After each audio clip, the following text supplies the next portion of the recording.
할렐루야. 아, 여러분, 가을이 오고 있음을 느끼십니까? 가을이 오려고 하다가 다시 가버리는 것 같은 느낌을 많이 받습니다. 폭염특보, 폭염경보, 또 저희 부모님이 사시는 이 전라남도 지방에는 또 물난리가 많이 나서 어, 어, 그것 때문에 또 어려움을 당하시는 분들이 또 많이 있는 것 같습니다.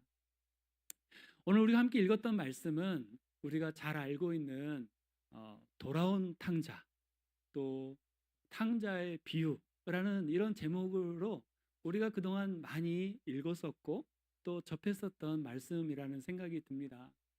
오늘 여러분과 함께 탕자의 귀향이라는 제목으로 여러분과 함께 말씀을 나누기를 원합니다. 어쩌면 여러분에게 익숙한 말씀일 수도 있겠지만 성령께서 이 시간에 또 우리에게 필요한 마음을 주시고 또 우리에게 말씀해 주시기를 간절히 소망합니다. 할렐루야. 여러분과 함께 오늘 나누고 싶은 말씀은 말씀을 어, 그 한 점의 그림과 함께 소개를 하기를 원합니다. 파워포인트 띄워주시겠어요? 네, 다음이요. 렘브란트라고 하는 바로크 시대에 굉장히 유명한 화가가 있습니다. 이 렘브란트는 지금 와서도 굉장히 많이 알려져 있고 또 초상화를 잘 그리는 사람으로 잘 알려져 있습니다. 이 사람은 자기의 인생의 그 뭐랄까 중요한 순간순간마다 특이하게도 자기 얼굴을 그렸습니다.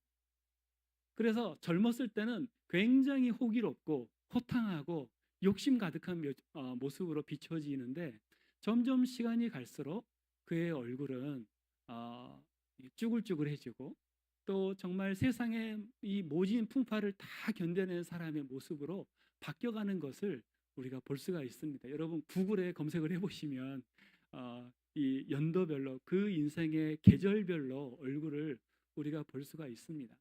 사실 렘브란트는 화가로서 굉장히 유명했고 또 그의 명성에 걸맞게 굉장히 방탕한 삶을 살았었습니다.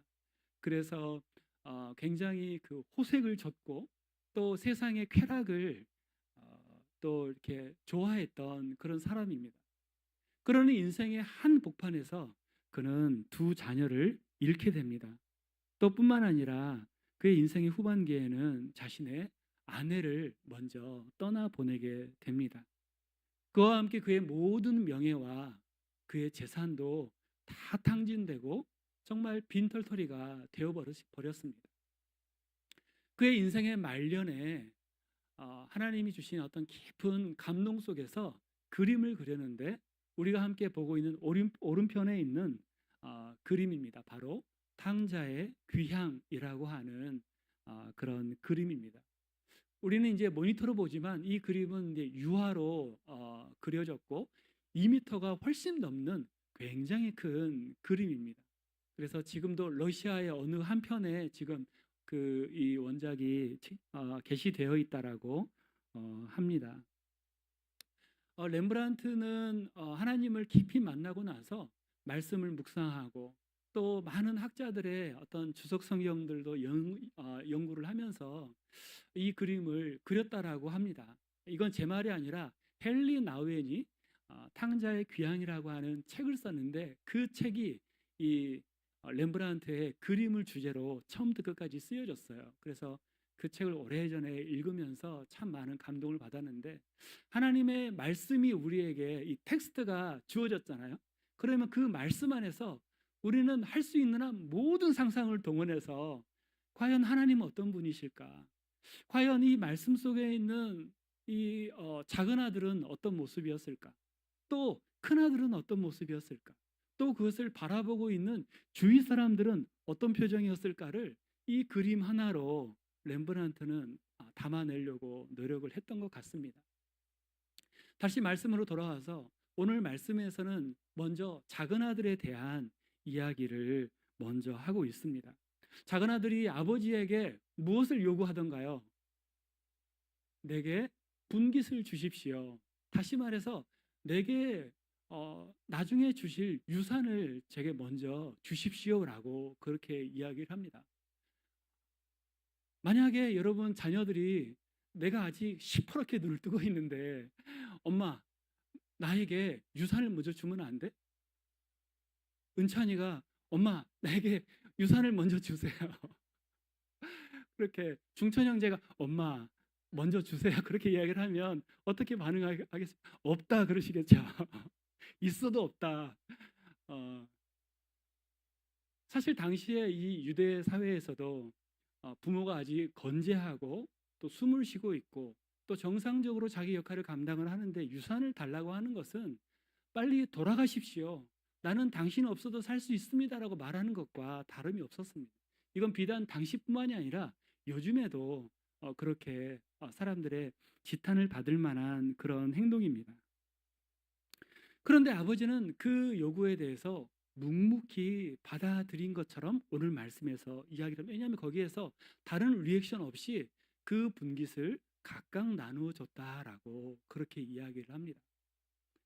아니나 다를까 이 작은 아들은 이것을 가서 먼 나라로 가서 할 수만 있으면 자기 부모님이 사는 자기를 알아볼 것 같은 고향 사람하고 멀리 떨어진 곳으로 가서 거기에서 허랑방탕하게 써버리고 맙니다. 돈이 있으면 사람들이 같이 몰려오기 시작합니다. 함께 유흥을 즐기고 또 함께 즐거움을 즐기고 함께 쾌락을 즐기면서 그 주위에는 사람이 많이 있었을 것입니다. 그래서 제가 챗 GPT한테 야, 이 작은 아들은 MBTI가 뭘 것 같아? 그렇게 제가 물어봤거든요. 그랬더니 챗 GPT도 좀 확실하지 않은지 ENFP 아니면 ESFP래요. 근데 나중에 이제 뭔가 아버지를 생각하고 돌아가려고 했다는 것을 보면서 관계를 중요하게 여기는 사람이었을 것이다. 그래서 결론적으로는 ESFP라고 합니다. 그러니까 이 사람은 한마디로 말해서 연예인형이에요. 그러니까 사람들에게 자기의 어떤 가지고 있는 권력이라던가 자기가 가지고 있는 것을 과시하고 싶어하고 정말 자유를 만끽하기 위해서 정말 자기가 원하는 대로 살아버리는 사람이에요. 저도 이제 P형입니다. 그래서 저에게 제주도 여행을 4박 5일을 계획해라 그러면은 제가 이제 할 수 있는 말은 신용카드를 한 장 달라. 그러면 거기에서 4박 5일 내 마음껏 놀다가 오겠다. 그렇게 이야기를 할 수 있습니다. 그런데 이 작은 아들은 거기에 가서 실컷 유흥을 다 한 다음에 돈이 다 떨어지게 됐어요. 돈이 떨어져 가면서 이 사람에게 함께하던 사람들도 떨어져 나가기 시작합니다. 급기야는 거의 파산 지경에 이르러서 자신의 이제는 먹을 음식을 살 돈도 없어졌어요. 그래서 그 나라의 돼지를 치는 사람에게 붙어서 살기로 작정을 합니다. 흉년이 들다 보니 거기에서도 먹을 게 또 시원치 않아서 사람들이 돼지에게 주는 그 먹이라도 먹으려고 살려고 작정을 합니다. 그런데 이제 그럴 먹이마저도 없다라고 이야기를 합니다. 그러는 순간 이 사람은 한 가지가 떠오릅니다. 우리 17절 말씀을 같이 한번 읽어볼까요? 누가복음 15장 17절 말씀을 같이 한번 읽어보겠습니다. 이에 시작.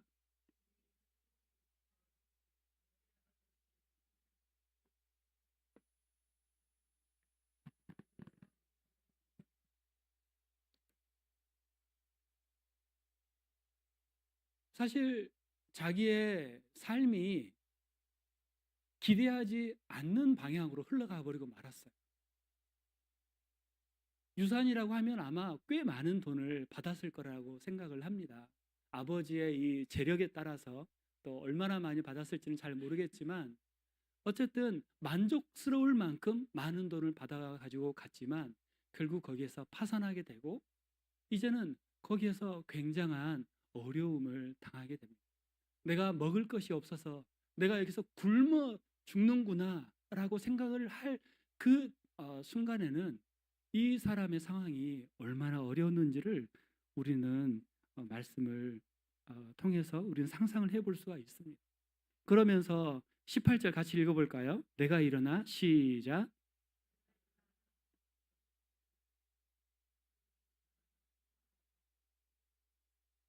19절도 시작.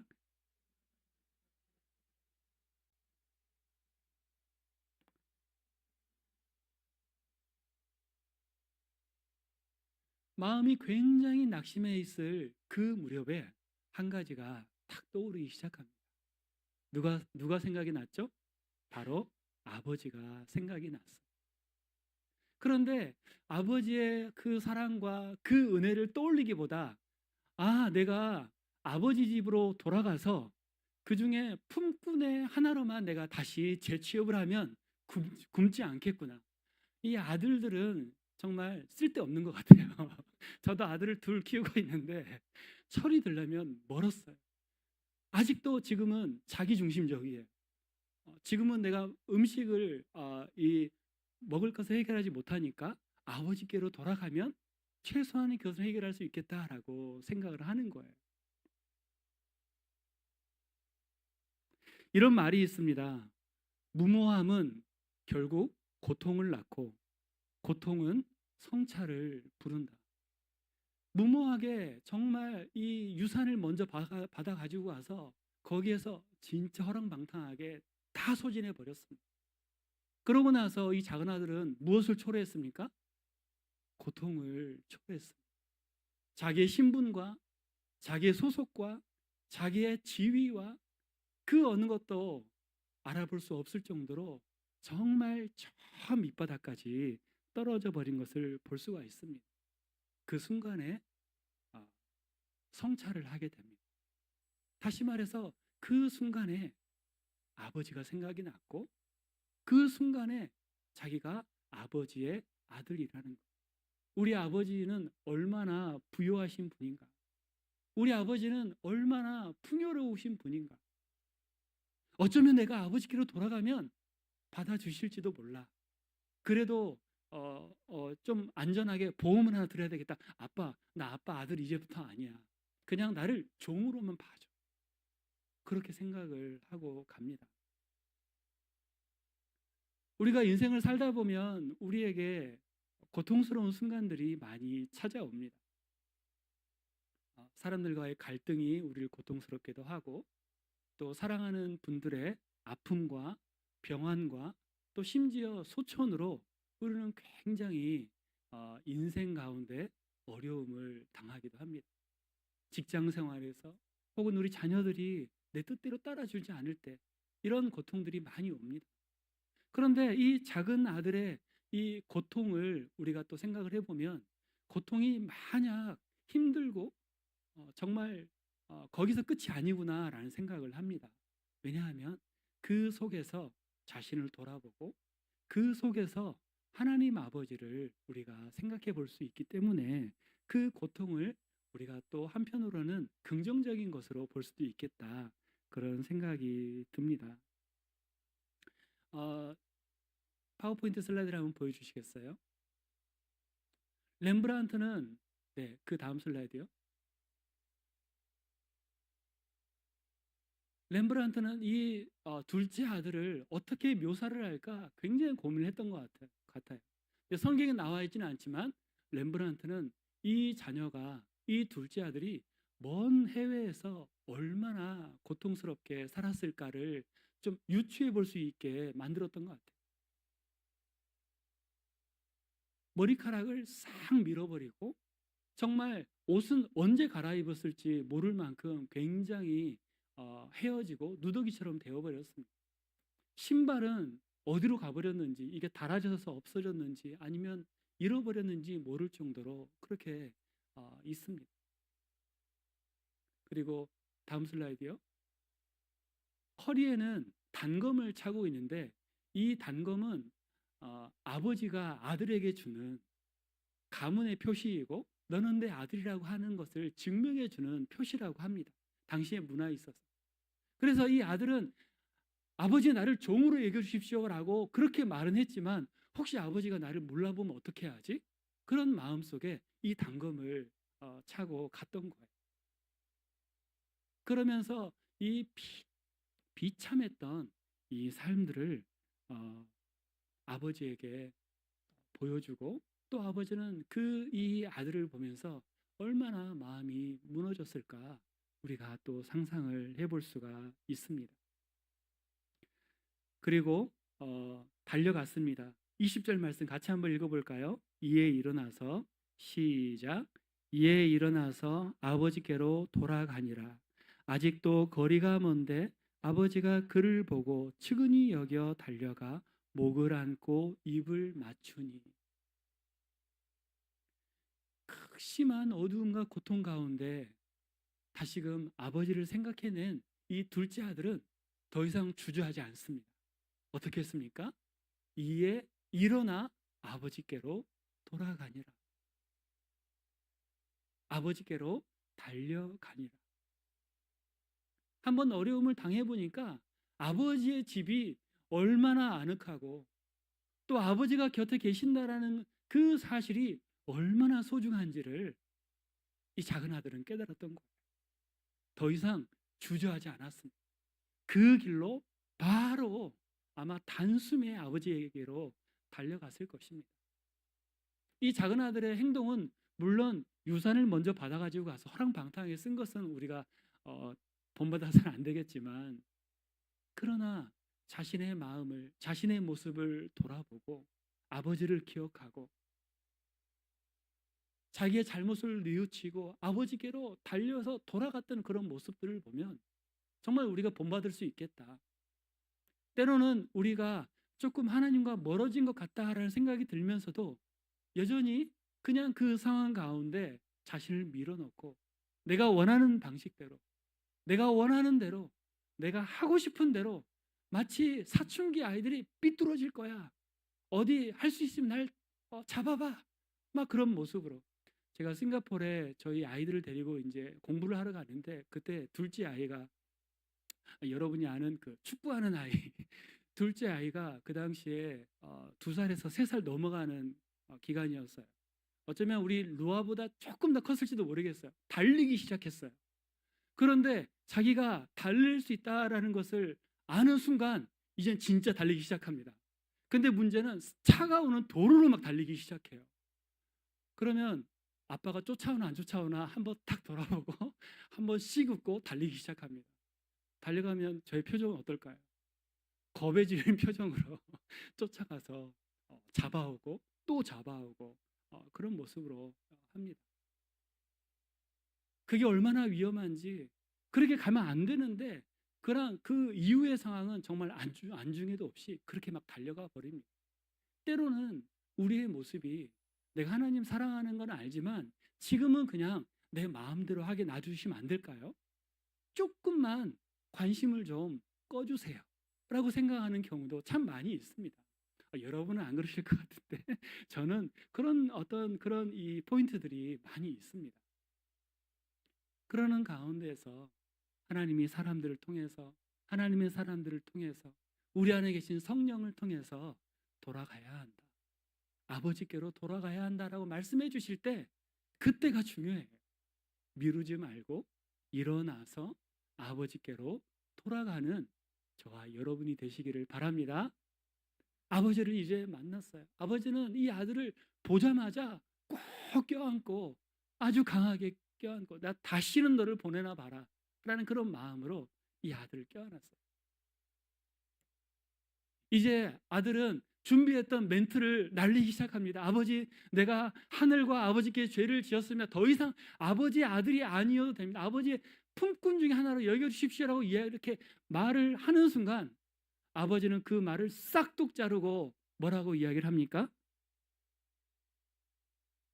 그 말을 자르고 아버지는 가장 좋은 옷을 가져와라, 손에 반지를 끼워라, 그리고 신발을 신겨라. 그 다음 또 뭘 잡으라고 했죠? 살진 송아지를 잡으라 라고 그렇게 이야기를 했어요. 이 아들의 고백에는 안중에도 없었고 아버지는 이미 그 마음속에 아들을 보자마자 내 아들이 돌아왔고 너는 품꾼으로 갈 필요도 없고 어제 옛날과 같이 지금도 앞으로도 영원히 너는 내 아들이다 라고 하면서 아들의 모든 것을 회복시켜 준 모습을 우리가 말씀을 통해서 볼 수가 있습니다. 사실 이 단편적인 이 내용은 우리가 그동안 받아들이고 믿고 신뢰하고 따르고 있는 하나님의 말씀이고 하나님 나라의 복음을 우리에게 나타내 주고 있는 것입니다. 우리가 하나님 앞에 돌아올 때 하나님은 우리를 정죄하거나 비난하지 않으십니다. 하나님은 우리를 크게 벌하시거나 심판하시면서 내 말 안 들었지? 너는 지옥에나 가라. 그렇게 말씀하시는 분이 아니라는 거예요.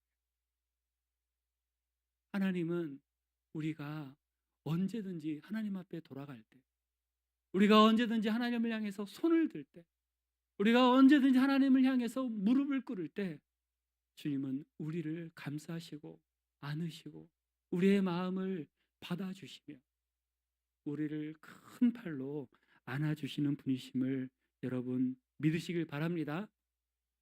우리가 불안정한 세상 속에 삽니다. 또 우리 스스로도 하나님을 믿고는 있지만 완벽하지 않습니다. 멘탈도 약해서 유리 멘탈이어서 어려운 일만 생기면 우리 마음이 무너져 내립니다. 마치 그 순간 리액션을 하기를 이전에도 하나님을 믿어본 적이 없는 사람처럼 행동을 해버릴 때가 참 많이 있습니다. 그럼에도 불구하고 이 작은 아들과 아버지의 모습을 통해서 우리는 무엇을 볼 수가 있습니까? 아버지께로 돌아올 때 하나님은 우리를 받아주신다는 거예요. 어쩌면 이 말씀을 통해서 아버지께로 돌아가야 되겠다라는 마음이 우리 안에 드는 분도 계실 수 있습니다. 어쩌면 그건 알겠는데 내게 시간이 조금 더 필요해라고 말씀하시는 분도 있을 것입니다. 괜찮습니다.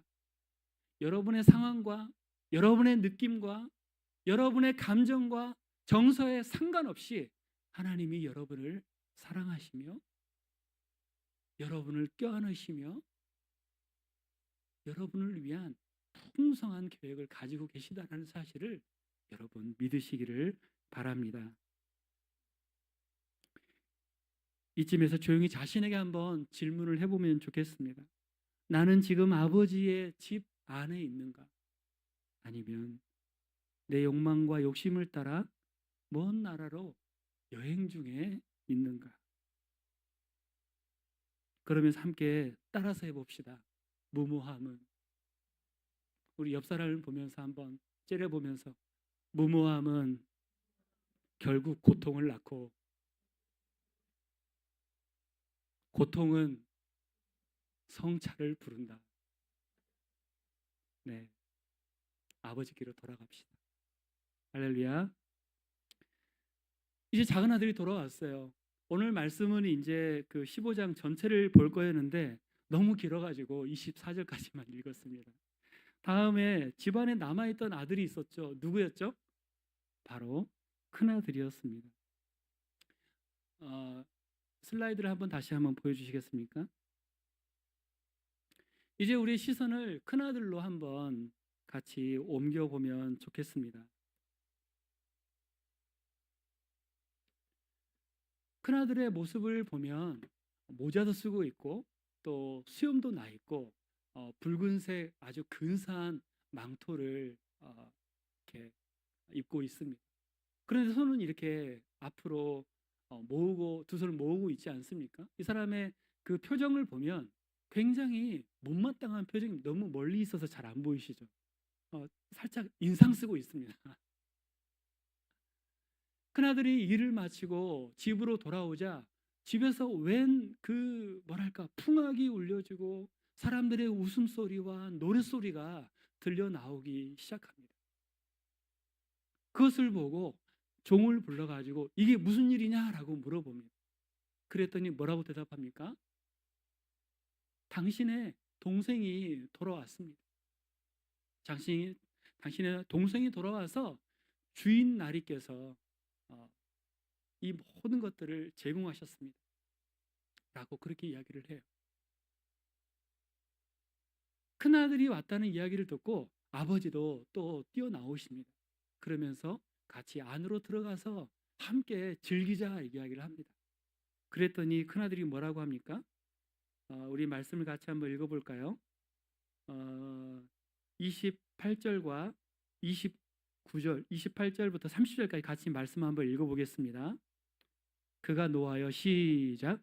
그가 노하여 들어가고자 하지 아니하거늘 아버지가 나와서 권한대 아버지께 대답하여 이르되 내가 여러 해 아버지를 섬겨 명을 어김이 없거늘 내게는 염소 새끼 하나라도 주어 나와 내 벗으로 즐기게 하신 일이 없더니 아버지의 살림을 창녀들과 함께 삼켜버린 이 아들이 돌아오매 이를 위하여 살진 송아지를 잡으셨나이다. 아멘. 큰아들의 마음은 냉랭했습니다. 굉장히 차가웠습니다. 먼 나라에서 그렇게 돌아온, 어쩌면 죽었을지도 몰랐던 그 아들이 살아서 돌아온 것이 어쩌면 형으로서 또 가족의 일원으로서 함께 축하할 법도 한데, 근데 이 형님의 마음은 그렇지가 않았습니다. 그러면서 오히려 아버지에게 따지듯이 묻습니다. 나에게는 염소 새끼 한 마리라도 보상을 안 해주시더니 먼 나라에서 창기와 함께 허랑방탕한 삶을 살아와서 돌아온 아이들을 위해서는 살진 송아지를 잡으시는데 이게 어찌된 일입니까? 라고 그렇게 이야기를 합니다. 이런 큰아들의 이런 마음 속에 우리는 그가 아버지와 함께 있었지만 그의 마음이 아버지 같지 않았구나. 그의 마음은 이미 떠나 있는 또 다른 탕자의 모습이 아니었을까라고 우리가 생각을 해볼 수가 있습니다. 이 말 속에는 아버지의 인정을 받기를 원했지만 또 인정받지 못했다라고 하는 어떤 그런 숱한 세월의 어떤 시간들, 그리고 억울한 마음들, 그리고 시기하는 마음들, 질투하는 마음들이 고스란히 말씀을 통해서 우리에게 전달이 되는 것 같습니다. 이 큰아들의 MBTI는 무엇일까요? 제가 또 한 번 물어봤습니다. 큰아들은 MBTI가 뭐야?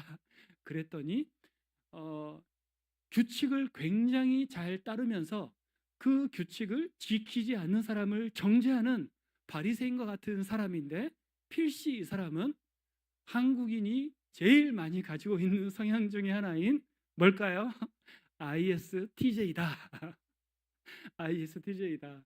너무 상심하지 마세요. 여러분 가운데 ISTJ 많이 계실 거예요. 나는 적어도 집을 떠난 적도 없고, 나는 적어도 아버지에게 유산을 먼저 받아서 챙겨서 가서 해버린 적도 없다라는 거예요. 그런데 이 정말 방탕한 삶을 살았던 이 작은 아들을 향해서 아버지께 따져 묻는 것이죠. 어떻게 이럴 수가 있습니까? 여러분, 사실 이 누가복음 15장의 시작은 잃어버린 양의 비유로 시작을 합니다. 그 다음에 잃어버린 드라크마 비유가 또 나옵니다. 그 다음에 잃어버렸다가 다시 되찾은 이 아들에 대한 이야기를 하고 있습니다. 근데 이 비유를 듣는 대상이 여러분 누군지 아세요? 그 당시에 예수님께서 죄리와 세인들과 함께 같이 교제하시고 그들의 필요를 채우시고 그들과 함께 시간을 보내는 것에 대해서 서기관들과 바리새인들은 굉장히 못마땅하게 여겼어요. 그래서 어쩌면 여기에서 아버지 집에 남아 있기는 하지만 여전히 아버지의 뜻과는 거리가 먼 어떤 행동과 생각과 그런 마음이 있었던 이 큰아들들은 어쩌면 당시의 종교 지도자들이 아닐까. 그리고 잃어버렸다가 다시 찾은 아들은 예수님께서 그들을 위해서도 이 땅에 오셔서 십자가를 지셔야만 했던 죄인들과 또 세리였을 것이다 라고 많은 학자들이 이야기를 합니다.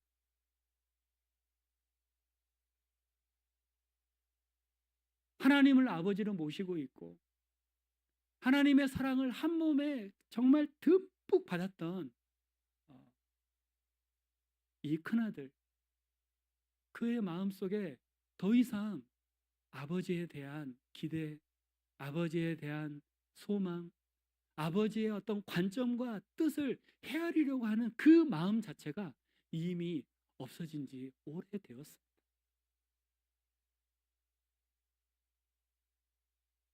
마치 예수님께서 죄인과 세리들과 함께 동고동락 하시는 모습을 보면서 질투하고 시기했던 이 서기관과 바리새인들, 종교 지도자들의 모습이 이 큰아들의 모습이 아닐까, 저는 그렇게 생각을 해봅니다.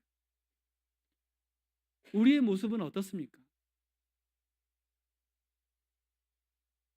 상당히 오래전부터 우리는 예수님을 만났고 하나님이 우리의 아버지가 되어주셨고 그분의 영광을 위해서 우리가 헌신하고 봉사하고 가족들이 함께 예배를 드리고 우리의 소중한 재정을 예물로 드리고 그렇게 우리는 살아왔습니다. 그렇게 살다 보니 그렇게 살면서 시간이 지나다 보니 어느 순간 하나님께로 맞춰져 있던 우리의 어떤 마음과 초점이 어느 순간 나 자신에게로 맞춰져 있습니다. 하나님의 은혜와 하나님의 깊은 사랑과 그 말할 수 없는 그 하나님의 그 엄청난 그 은혜에 정말 감격해서 내가 교회를 섬기기로 했고 내가 봉사를 하고 내가 순모임을 하고 내게 보내주신 사람들을 교사로서 혹은 중직자로서 어떤 모양으로든 간에 그 하나님의 사랑에 감격해서 일을 시작했던 나였었는데 어느 순간에 내 시선이 하나님보다 그동안 내가 무엇을 했는가, 내가 무엇을 이루었는가, 내가 얼마나 많은 시간을 하나님께 드렸는가, 내가 얼마나 많은 돈을 하나님께 드렸는가로 초점이 맞춰지기 시작을 합니다. 그러면서 그 초점이 또 다른 사람들에게로 옮겨지기 시작합니다. 그러면은 십중팔구 어떤 일이 생깁니까? 비교의식이 생기고 또 시기하는 마음이 생기고 질투하는 마음이 생깁니다. 어쩔 수 없습니다. 우리는 불완전한 존재이기 때문에 그렇습니다. 하나님께 예배하고 하나님이 세우신 교회 안에서 우리가 함께 교제하고 신앙생활을 하지만 때로 우리의 마음이 우리의 육신은 남아있지만 마음을 하나님 앞에로 하나님께로 하나님 앞에 마음이 닫혀서 열지 못하고 있는 우리 자신을 보게 됩니다. 오늘 말씀은 큰아들도 사랑의 대상이고 작은 아들도 사랑의 대상이라고 말씀을 하십니다. 작은 아들에게 하나님이 아버지가 필요하셨던 것처럼 큰아들에게도 아버지의 사랑을 이제는 마음을 열고 다시 받아들이고 아버지와 함께 행복하게 살 것을 우리에게 말씀을 하고 있는 것입니다. 혹시 하나님으로부터 마음이 좀 떠나 있는 것을 느끼십니까? 아, 요즘은 예전 같지 않아. 아, 옛날엔 내가 주님을 위해서 정말 이 정도까지 했는데 우리가 언제까지 소시적에 잘 나갔던 데를 것을 늘 생각하면서 살겠습니까? 지금이 중요하고 앞으로가 중요합니다. 우리 옆 사람에게 한번 이야기해 볼까요? 지금이 중요하고 앞으로가 중요합니다. 아버지께로 돌아갑시다. 마지막으로 아버지의 모습을 같이 보기를 원합니다. 슬라이드 다시 한번 보여주시겠어요? 우리가 이제 이 말씀을 탕자의 비유, 탕자의 귀향 이렇게 이야기를 하지만 사실 이 비유의 제목을 붙인다면 아버지의 끝없는 사랑이라고 우리가 붙일 수가 있을 만큼 그 아버지의 모습을 우리가 볼 수가 있습니다.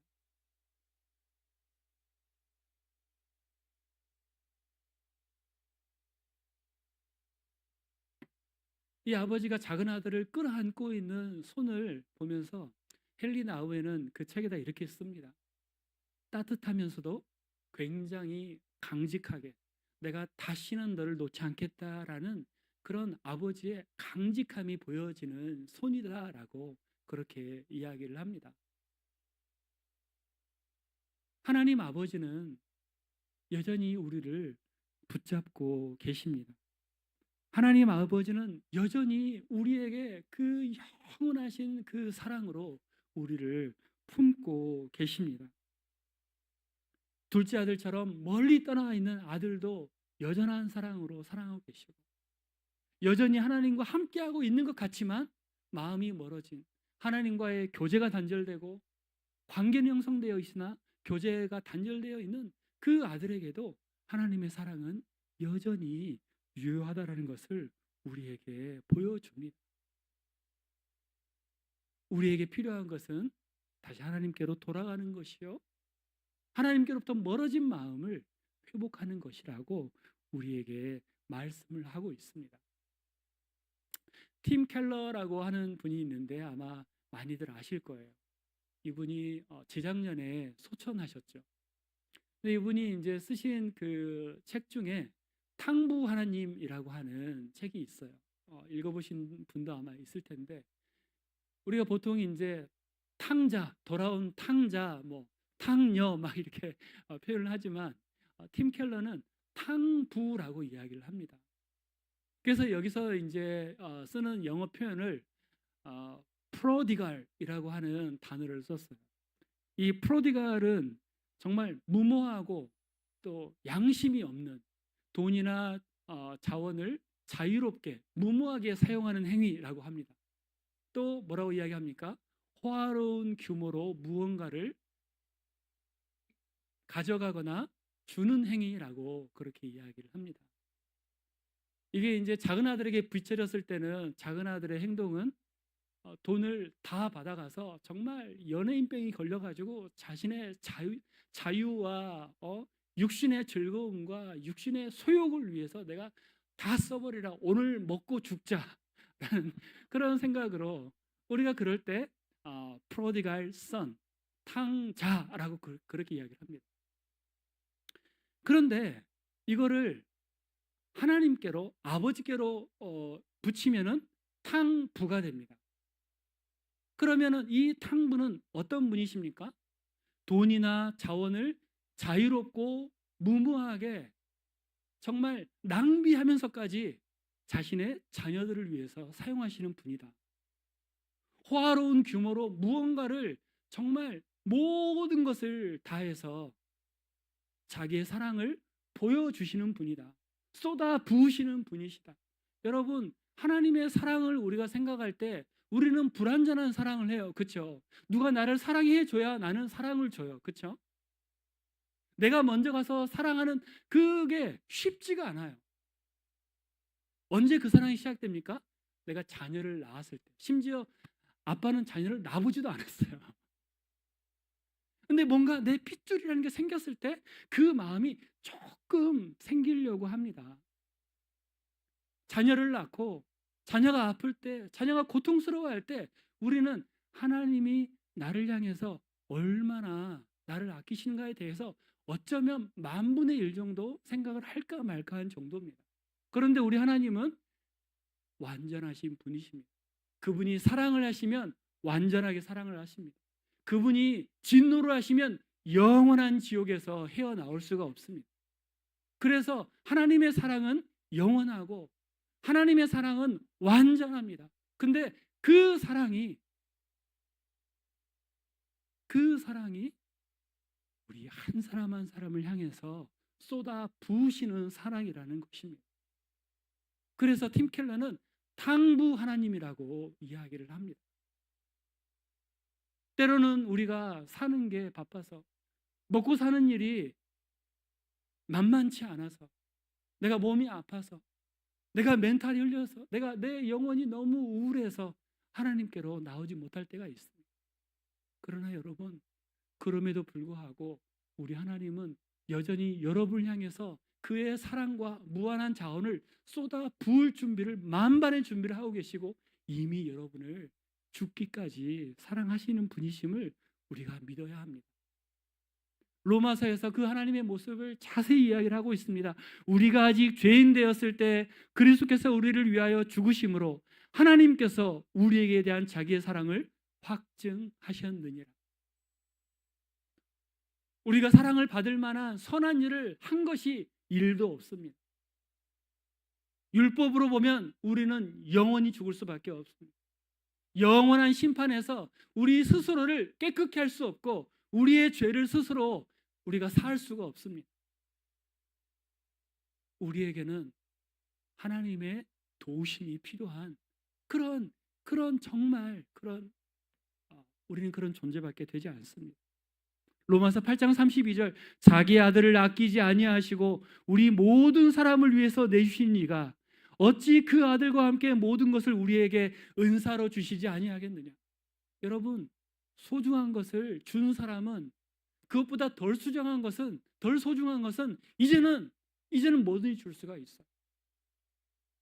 그것이 바로 우리 하나님 아버지의 사랑이라는 것. 때로는 우리의 눈이 가려서 세상의 어떤 탐심과 세상의 즐거움과 세상의 어떤 생각들이 우리의 눈과 우리의 마음과 우리의 귀를 가려서 잠시 하나님을 보지 못할 때도 있어요. 그런데 중요한 건 여러분 뭔지 아십니까? 하나님은 같은 사랑으로, 완전한 사랑으로, 영원한 사랑으로 우리를 바라보시고 우리를 껴안으시고 우리를 기다리신다는 사실입니다.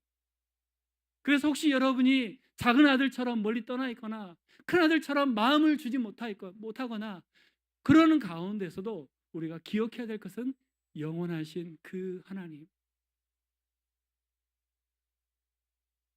그 하나님을 여러분 깨닫고 그분께로 우리가 나아가야 한다라는 것입니다.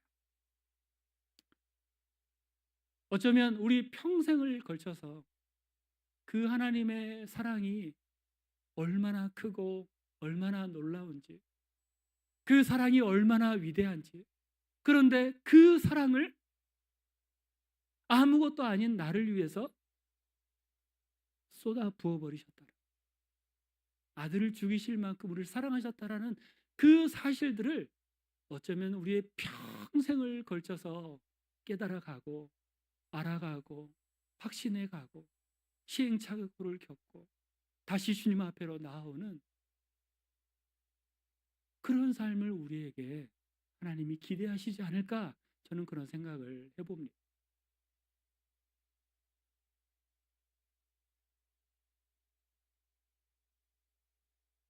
현재의 여러분, 또 미래의 여러분, 계속해서 하나님을 향한 우리의 믿음과 우리의 사랑과 우리의 소망이 날마다 깊어져 가고 새로워져 가고 하나님을 더 사랑하게 되고 하나님을 더 찬송하게 되고 하나님을 향한 예배가 회복되며 그분을 즐거워하는 우리 모든 성도님들이 되시기를 주님의 이름으로 축원합니다. 마지막으로 말씀 한 구절 같이 읽고 마치기를 원합니다. 요한일서 4장 9절로 10절 말씀인데 슬라이드에 있습니다. 다음 슬라이드요. 같이 한번 읽어보겠습니다. 시작. 하나님의 사랑이 우리에게 이렇게 나타난 바 되었으니 하나님이 자기의 독생자를 세상에 보내심은 그로 말미암아 우리를 살리려 하심이라.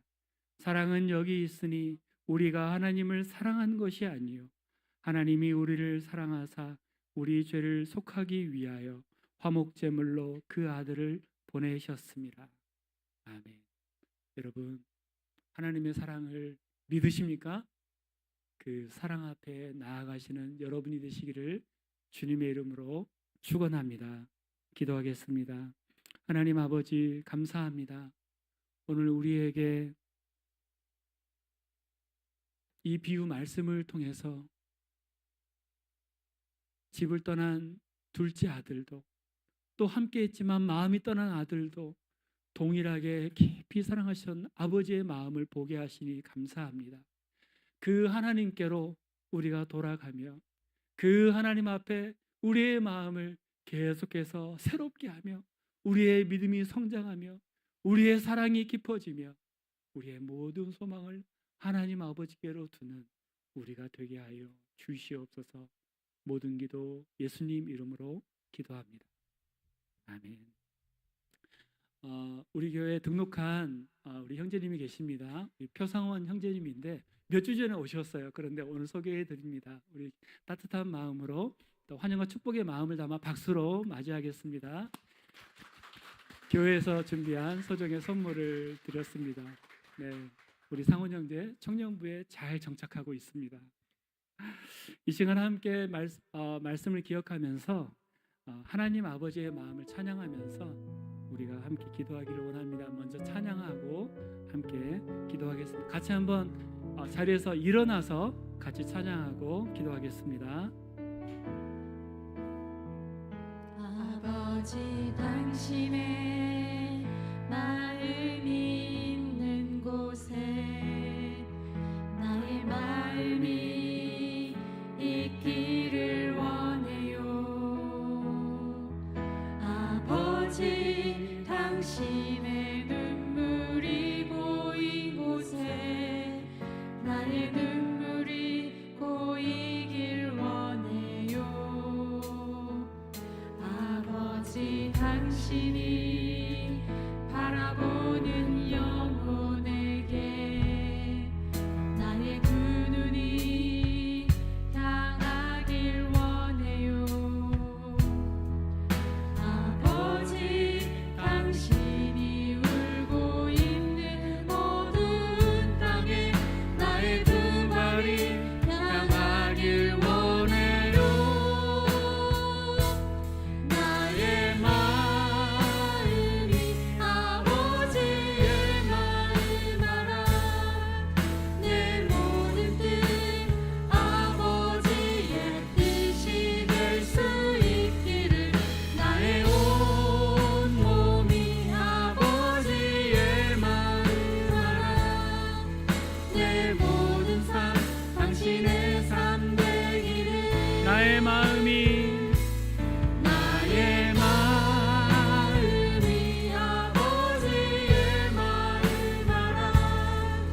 내 모든 뜻 아버지의 뜻이 될 수 있기를 나의 온 몸이 아버지의 마음 알아. 내 모든 삶 당신의 삶 되기를. 이 시간 말씀을 통해 우리에게 주신 마음들을 놓고 기도하면 좋겠습니다. 우리에게는 작은 아들의 모습도 있고 큰 아들의 모습도 우리 안에 있다라는 것을 보게 되었습니다. 그러나 그 모든 것을 다 하시면서도 우리를 품으시는 하나님 아버지, 우리를 기다리시고 달려와 안아주시는 하나님의 사랑이 오늘 우리에게 말씀을 통해서 주어졌습니다. 함께 기도합시다. 주님, 제 마음이 다시 아버지께로 돌아가기를 원합니다. 겉모습으로만 믿음의 사람이 아니라 우리의 속마음까지도, 우리의 영혼까지도 하나님 앞에 다시 한번 새로워지고 주님 앞으로 가까이 나가기를 원합니다. 하나님과의 교제가 회복이 되고 예배가 회복이 되고 하나님 앞에 더 가까이 나가는 우리가 되게 해 주십시오. 우리의 가정을 주님 긍휼히 여겨 주시고 우리의 교회도 하나님의 품으로 또 돌아가는 그런 거룩한 하나님의 공동체가 되게 해달라고 이 시간 함께 주여 한번 부르고 같이 기도하겠습니다. 주여. 하나님 아버지 감사합니다. 하나님 아버지, 주님의 쏟아 부으시는 사랑과 하나님 주님의 완전한 사랑과 하나님 주님의 크신 은혜를 하나님 기억합니다. 하나님, 우리의 마음과 우리의 시선과 하나님 우리의 초점이 하나님 다시 한번 하나님을 바라보고 말씀에 집중하고 말씀에 순종할 수 있기를 소원합니다. 하나님 아버지, 인도하여 주시옵소서. 우리의 마음을 회복하여 주시옵소서. 주님께로 돌아오게 하여 주옵소서. 사랑하는 우리 가족들의 주 앞에 돌아오게 하시며 하나님 우리의 온 성도들이 다시 한번 하나님께로 초점을 맞추며 하나님께 영광이 되며 하나님 앞에 다시 한번 우리의 삶을 드릴 수 있도록 하나님 인도하여 주시옵소서. 하나님 아버지, 하나님 아버지, 어려움 속에 있는 또 시험 당한 치들이 있습니까? 주님께서 함께하여 주시고 어루만져 주시고 찾아가 주시고 성령께서 하나님 동행하여 주셔서 그 마음을 회복할 수 있도록 주님 인도하여 주시옵소서. 주님을 기대합니다. 주여 역사하여 주시옵소서. 하나님 아버지, 오늘 우리에게 말씀해 주셔서 감사합니다. 다시 한번 하나님의 사랑이 어떠한지, 다시 한번 하나님의 은혜가 얼마나 크고 기쁘신지 보게 하시니 감사합니다. 하나님, 우리를 기다리시고 또 우리를 향하여서 달려와 안아주시며 잔치를 여시는 그 아버지의 사랑 앞에 다시 한번 우리의 마음을 엽니다. 우리를 새롭게 하여 주시고 하나님, 우리가 다시 한번 주님의 사랑 가운데에서 우리가 회복될 수 있도록 인도하여 주시옵소서. 하나님, 이 시간 우리의 예물을 주님 앞에 드립니다. 하나님의 은혜와 사랑에 감사함으로 드립니다. 하나님 아버지, 주님 앞에 드리고 싶지만 드릴 게 없어 슬픈 마음을 가진 우리 성도들이 있을 텐데 주께서 함께하여 주시고 우리 모든 성도들의 모든 필요를 하나님의 정말 영원하신 그의 사랑과 무궁하신 하나님의 자원으로 차고 넘치게 채워 주시옵소서. 이 예물이 하나님의 영광을 위해서 잘 사용되도록 주여 인도하여 주시옵소서. 이제는 우리를 죽기까지 사랑하셔서 구원하신 예수 그리스도의 은혜와 당부 하나님의 무한하신 사랑과 우리의 굳은 마음을 회개의 길로 인도하시는 성령의 역사하심이 오늘 우리에게 주신 말씀 앞에 반응하며 주님께로 다시 한번 돌아와서 주님께 집중하기로 하는 사랑하는 주의 모든 자녀들 위해 지금부터 영원토록 함께 있을지어다. 아멘.